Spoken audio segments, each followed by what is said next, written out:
السلام علیکم دوستوں، اپنی نیکسٹ ویڈیو کے ساتھ آپ کو ویلکم کرتا ہوں اپنے اس چینل میں۔ امید ہے آپ سب خیریت سے ہوں گے۔ کافی اہم ویڈیو ہے، کافی معلوماتی ویڈیو ہے یورپی یونین اور شنجن اسٹیٹ سے ریلیٹڈ۔ اس میں میں آپ کو بتاؤں گا کہ کون سے ممالک جو ہیں جو یورپی یونین میں تو ہیں لیکن شنجن اسٹیٹ میں نہیں ہیں، اور آنے قریب وہ شنجن اسٹیٹس بننے جا رہے ہیں۔ کافی اہم ممالک ہیں، آنے والے وقت میں امیگرینٹس کے لیے بھی اس میں کافی زیادہ فائدے ہو سکتے ہیں۔ ویڈیو کو پورا دیکھیے گا۔ سب سے پہلے تو آپ کو یہ بتاتا چلوں کہ یورپی یونین ہے اور یورپی یونین کے اندر شنجن اسٹیٹس ہیں۔ ان میں تھوڑا سا آپ کو فرق بتاتا چلوں۔ یورپی یونین ٹوٹل جو بر اعظم یورپ ہے اس کے اندر مختلف ممالک نے مل کے ایک یورپی یونین بنائی ہے، جس کا مین مقصد ہے مشترکہ اکنومیکل زون۔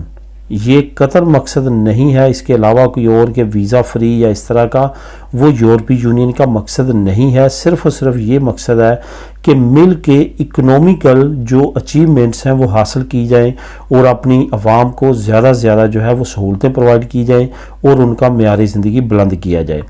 اس کے اندر ایک بنتا ہے شنجن اسٹیٹس۔ اب شنجن اسٹیٹس کا جو یورپی یونین کا مقصد ہے وہ تو آلریڈی ہے ہی۔ اس کے اندر ان کا یہ مقصد ہے کہ ایک تو ہم کامن کرنسی بنائیں جس کو یورو کہتے ہیں، تمام ممالک کی ایک ہی کرنسی ہو۔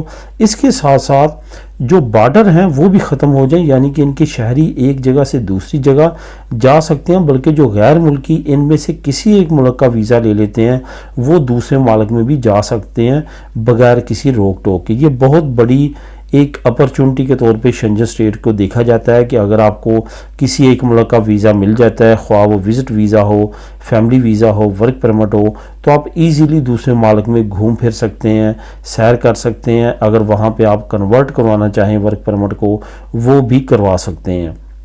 یہ ایک بڑی اپرچونٹیز ہے۔ لیکن اب سوال یہاں پہ پیدا ہوتا ہے کہ جو یورپی یونین کے ممالک ہیں وہ کس طرح سے کنورٹ ہوتے ہیں شنجن اسٹیٹ میں۔ سب سے پہلے تو آپ کو یہ بتاتا چلوں کہ یورپی یونین میں ممالک کو شامل ہونے کے لیے کچھ ریکوائرمنٹس ہیں یورپی یونین کی، وہ پوری کرنی ہوتی ہیں۔ وہ اتنی زیادہ اسٹرکٹ نہیں ہیں، اس وجہ سے کافی زیادہ ممالک جو ہیں وہ حصہ بن جاتے ہیں یورپی یونین کا۔ لیکن یورپی یونین سے آگے جب شنجن اسٹیٹ بننا ہے تو اس کے لیے ذرا ریکوائرمنٹس ٹف ہوتی ہیں، جس میں ہیومن رائٹس کو خاص طور پہ دیکھا جاتا ہے، پولیٹیکل سچویشن کو خاص طور پہ دیکھا جاتا ہے، اکنومیکل کنڈیشن کو خاص طور پہ دیکھا جاتا ہے۔ جب کوئی بھی ملک بن جاتا ہے یورپی یونین کا ممبر تو اس کو ایک ٹارگٹ دیا جاتا ہے کہ اگر آپ شنجن اسٹیٹ بننا چاہتے ہیں تو یہ ہماری ٹارگٹ ہیں، ان کو اچیو کر لیں تو آپ کو شنجن اسٹیٹ میں آنے کی دعوت دی جائے گی۔ اس کے بعد برسلز جو کہ ہیڈ آفس ہے یورپی یونین کا، وہاں پہ ووٹنگ ہوگی اور تمام ممبران کی رضامندی کے ساتھ آپ کو شنجن اسٹیٹ بنا لیا جائے گا۔ اب تازہ ترین سچویشن کے مطابق کچھ ممالک ایسے ہیں جو کہ یورپی یونین میں کافی عرصے سے آئے ہیں، اب انہوں نے تقریباً شنجن اسٹیٹ ہونے کا بھی جو ٹارگٹ ہے وہ اچیو کر لیا ہے۔ کرونا وائرس کی وجہ سے تھوڑا سا سلو پروسیس تھا، ورنہ شاید 1-2 سال پہلے ہی وہ شنجن اسٹیٹ بن جاتے، لیکن اب 2023 تک بہت زیادہ امید ہے کہ یہ ممالک بن جائیں گے شنجن اسٹیٹ۔ یہاں پہ جو سب سے جلدی بننے کی امید ہے جس ملک کی وہ ہے کروشیا۔ دوسرے نمبر پہ سب سے زیادہ جلدی بننے کی امید ہے رومانیہ۔ یہ دو ممالک ہیں جو کہ ہٹ لسٹ پہ ہیں اور آنے قریب یہ شنجن ممالک بن جائیں گے۔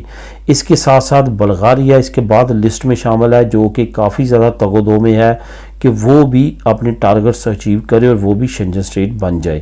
اب دیکھتے ہیں بلغاریہ کب بنتا ہے، لیکن 2023 کے آخر تک آپ سنیں گے کہ کروشیا اور رومانیہ جو ہے وہ شنجن کے ممبر ملک بن چکے ہیں۔